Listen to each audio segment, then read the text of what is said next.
हर्क भनेको त महासाला यो मूलवासी मान्छे हुनै होइन क्या यो के हो मलाई कता कता यो साला पास्टरै हो क्या लाग्छ मलाई हर्क साम्बाङ पास्टर हो र सुन न म तिमीलाई भन्छु के जब बालेनसँग कम्प्रोमाइज गरिसकेपछि मटवाली थिएन त थियो त्यो ठाकुर बहिनी पनि हाम्रै परिवार हो मधेस मुलको हो तर विशुद्ध हामी मटवाली थियो नि त पहाडी मुलको थियो कहाँ हो र यो बेवकुफ किन ल्याउनु हुन्थेन र दाइ कसलाई अरूलाई त्यो त बालेनले रविले ल्याइरहेको थियो त हरेक पार्टीका मान्छेहरू नयाँ हेर्नु पर्यो नि दाइ नयाँ हर्क साम्बाङ हरेक सामाङै पुरानो बासी हो यार कहाँ बासी माओवादीको चाहिँ वाइसिएलको इन्चार्ज हो त्यो पनि कसले भने दाइलाई यो बासी मान्छे हो भाइ कसले भने दाइ ऐसिएलको हो र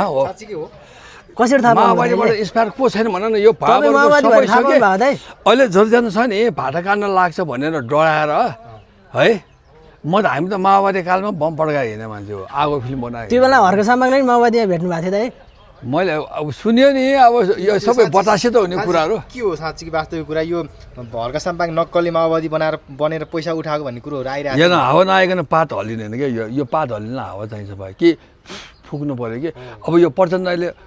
फुकेर हल्लाएको पात हुनसक्छ हुनसक्छ भाइ प्रचण्डलाई त्यति धेरै विरोध गर्दैन क्या हर्क साम्बाङले आफ्नै कार्यक्रम मेरो चेलाहरूले मलाई विरोध गरेर साला करङसँग भाँचिदिइहाल्छु नि म त दाइ तपाईँले चाहिँ के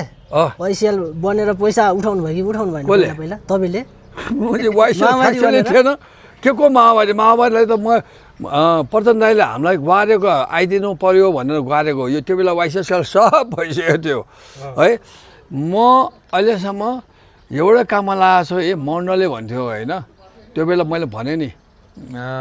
3 मिनटमा 15,000 हाल्यो भनेपछि अब बन्दुकको नोकमा कति हाल्छ त्यो कुरै नै को जितेको साला जो जितेको उसलाई पनि थाहा छैन म जितिरहेको छु भनेर त्यहाँ त्यो कस्तो हुन्छ भने यो हुकुम शासनमा जसले हुकुम गर्छ नि